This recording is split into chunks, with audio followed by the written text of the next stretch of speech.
On the agenda tonight, we're going back to 1929. We're going to be taking a look at Bessie Smith, and she's going to be singing Nobody Knows You When You're Down and Out.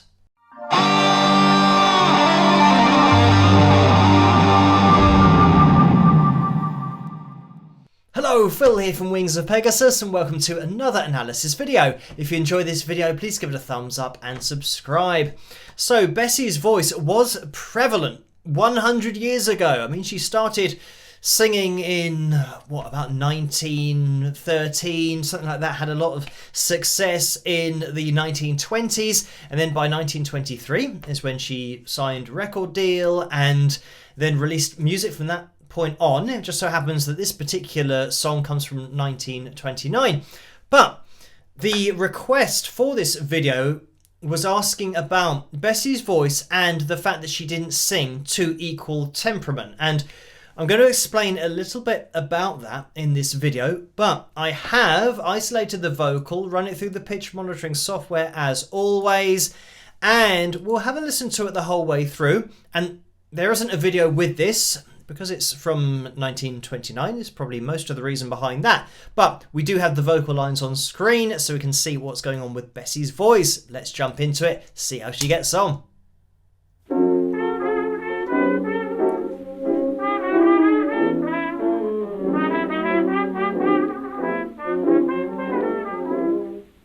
Once I lived a life of a millionaire,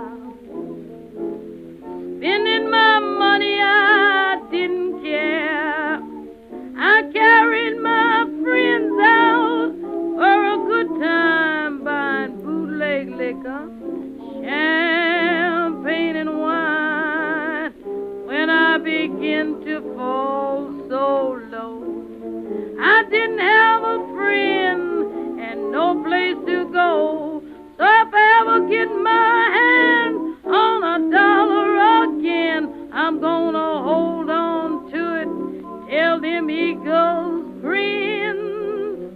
Nobody knows you when you're down and out. In my pocket, not one penny, and my friends I haven't any. But if I ever get on my feet again, then I'll meet my long-lost friend. It's mighty strange, without a doubt. Nobody knows you when you down and out. I mean, when you down and out.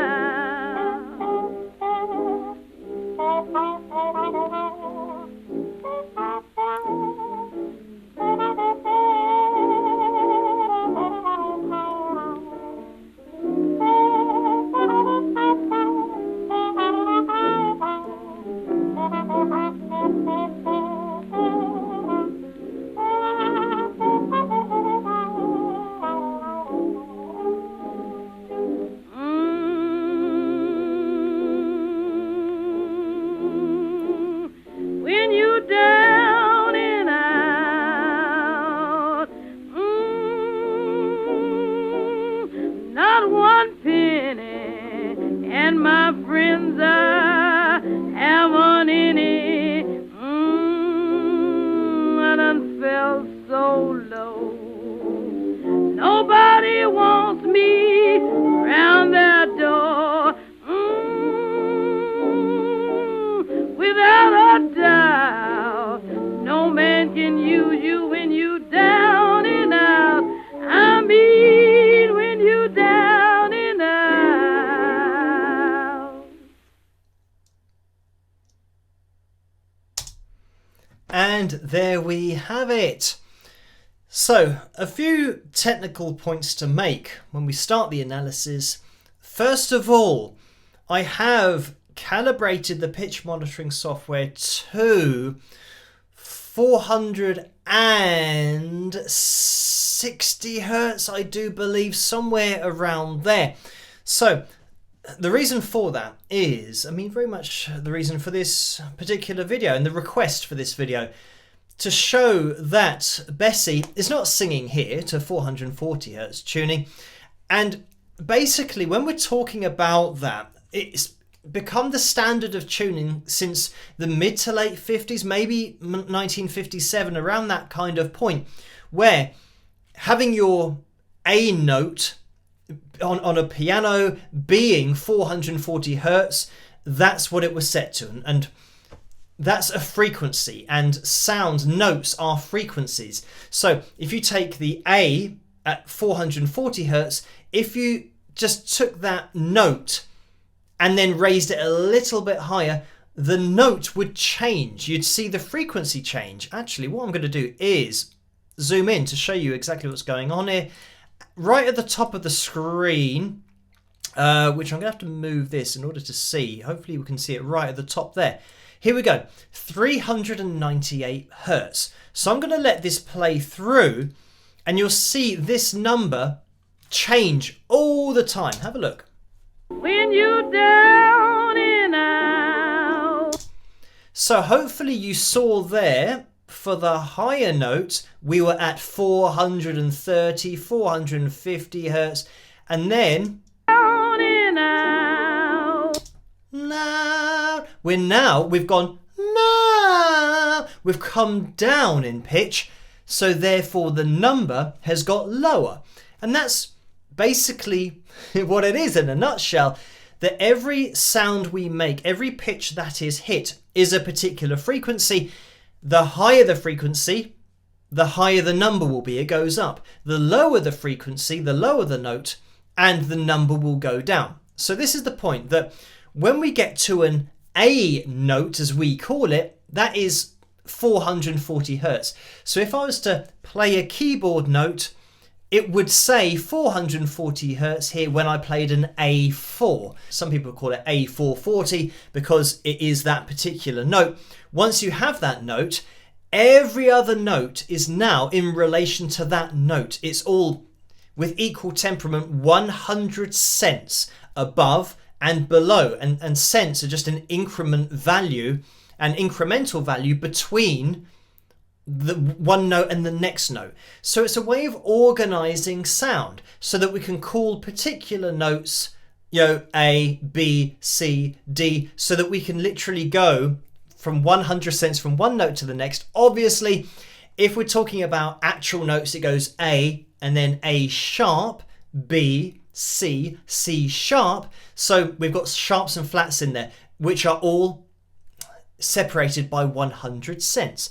So it's organizing frequency and sound to a finite value, which is just a way of doing it. And I think in popular culture, especially now in 2023, with the invention and over application and pretty much constant application of auto-tune and pitch correction, our ears are so used to 440 hertz equal temperament that we just accept it for what it is. And it's not really allowing frequencies to be what they are, because when you're talking about a great singer, again, the reason for this analysis video is they don't sing on these lines. We've seen it in plenty of analysis videos, but especially with Bessie. She just puts so much expression into her voice, and especially the bluesy way that she delivers a note, being almost between notes, but also just sliding to exaggerate it even more. So because this was performed in 1929, it means that they're most likely not tuned to 440 hertz, and that's why I've now raised, I can't remember what I said, it's probably 450 that I've raised it to. I might have said 460 before, so disregard that. Yeah, 450 hertz is what I've moved these lines to, so at least we have the relevance of the intervals in Bessie's voice. But there is a section actually that picks up the trumpet in that instrumental section, and that gives us a good indication of the tuning, and I think it was pretty much spot on. So we'll have a listen through now just to Bessie's voice.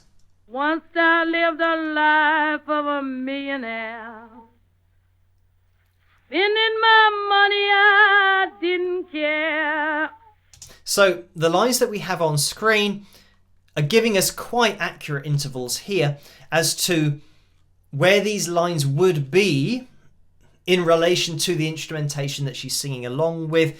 And of course, being 1929, it means that it's going to be on a record.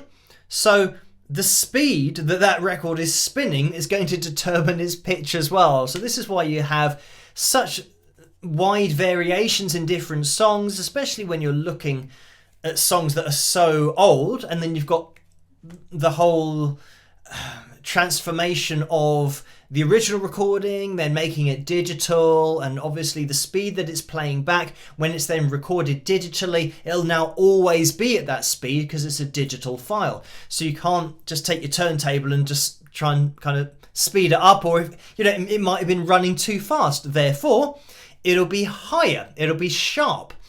So yeah, this is the problem that you will have with older recordings, but also the beauty of older recordings, that the tuning, more often than not, was just where it was. And then the vocalist would sing along to the backing regardless of where the backing was. It might be the case that they were literally tuned to each other in the band, and they might have been between what would be classed as between notes in equal temperament. So yeah, I mean, it just makes every performance unique. But we will listen on to this. And again, look for these slides. We can see that we do have accuracy here. And like every great singer, Bessie is no different in that she is really accurate when we're looking at notes on screen and relating it to them, but she has expression, which means she's not going to be on these lines all the time, because that's just not the way it works. I carried my friends out for a good time buying bootleg liquor. I mean, that's a great example there. We'll have a listen to it again, because this little slide here, she actually does it quite a few times, being flat of the note but exaggerating the fact to give it that kind of more lazy expression. But have a listen to this. For a good time. And this yeah, that would be the note, but she's ever so slightly underneath it, and we're not talking semitones here. I wasn't singing a na. I wasn't talking a pure semitone. I was talking about microtones. So these are, you know, if you go back to my explanation about having 100 cents between each note, we're talking about a particular value of note that isn't on a line. But this is the point, that she's doing this intentionally because it gives it such a unique sound. You know, as I think you'll agree, that it definitely makes it stand out from an expressional point of view. But you don't analyze this as pitch, you analyze it as expression. For a good time buying bootleg liquor, champagne and wine. And there. So now being more strict with pitch, and was actually sharp, but almost between notes here. Between, yeah, what would have been the D4 and the D sharp 4. But let's listen on. When I begin to fall so low. Again, look at that. So it wasn't na or na. It was slightly below, which is a C sharp 4. Let's listen to it in slow motion. To fall so low. I mean, it's great because it is such a subtle thing. You know, trying to replicate this, you know, hitting exactly between notes is really difficult, but that's the reason for it, is that it wasn't contrived when she did it. She wasn't intentionally trying to hit a particular value. She was singing with the feeling that happens at this frequency. And that's really what it is. All of these lines, the gaps between the lines have almost infinite values of expression. And a particular part between these lines will give you a particular expression. So that's exactly what we're getting here. I didn't have a friend and no place to go. And look at now the accuracy. Up, up, you know, going na na na na na na na. being strict with pitch. And this is the thing about songs in the 20s and the late 20s, as this is, you couldn't just sing in microtones all the time. You couldn't sing between notes all the time, because it was, fundamentally jazz. It was very accurate pitch-wise. You'd get a lot of expression in there, but you'd never have a band who was inaccurate at playing their instruments. They always played at the top level technically, so that they could give you expression through the instruments, but it was always relevant to pitch. And it's the same with a great jazz vocalist, and with a great vocalist here. Bessie is hitting notes really accurately, but does exactly the same as the instrumentalists, in that she will give expression to her voice. And you'll hear this actually when the trumpet is picked up later on. You'll be able to see exactly what the trumpet's doing. The same thing. Really accurate with the notes that are being hit, but still sliding and having the freedom to do so. Let's continue. So if I ever get my hand on $1 again, I'm gonna hold on to it till them eagles grin. Nobody knows you. Again, look at that exaggerated slide up and then between the notes. So very much not singing two equal temperament here. But everyone will, when you listen to this, I think everyone would say, well, they wouldn't instantly think after hearing this song, even the isolated vocal, they wouldn't instantly think, oh, that was so out of tune, I literally couldn't listen to it because my ears were bleeding or something. You don't hear it like that. You just hear, Bessie telling you the story and the feelings that go along with that story. When you down and out, in my pocket not one penny, and my friends I haven't any, but if I ever get on my feet again, then I'll meet my long lost friend. It's mighty strange, without a doubt. Nobody knows you when you down and out. I mean when you down and out. I always say that it's great to be able to see the voice on screen, but when we are looking at it, it just shows you exactly where Bessie is, a little bit sharp, kind of between notes here, and the fact that she'll hit a note dead on and then vibrato sharp. So it's just this free-form vocal that just has the freedom to go where it goes. And that's a great thing about it. I think we're about to hear the trumpet solo.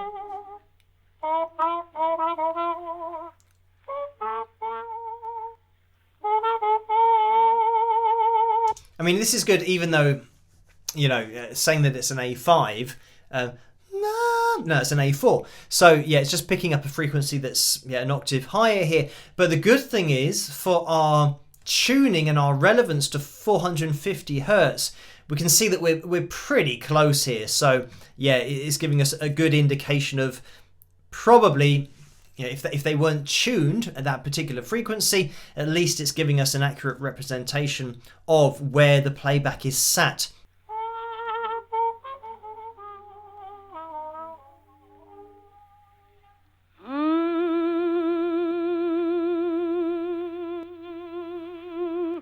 When you down and out.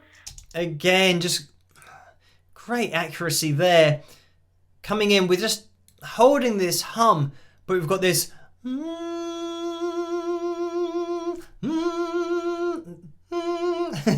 just a constant wobble of vibrato. And interestingly, she just, again, start to just drift a little bit sharp. Not that it's particularly noticeable. And then the same thing here, actually, just drifting a little bit sharp. And again here, drifting a little bit sharp, but always this controlled, consistent vibrato.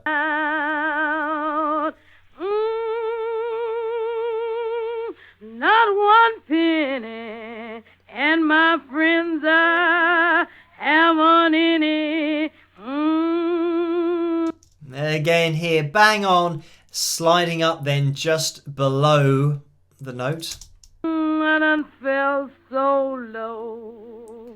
And again, this whole phrase here, you know, in between notes here, in between notes here. So, I mean, this would be classed as being flat, but again, it's not saying that the person can't sing.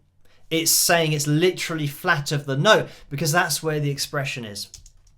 Nobody wants me round that door. Without a doubt, no man can use you when you down and out. I mean, when you down and out. There we have it.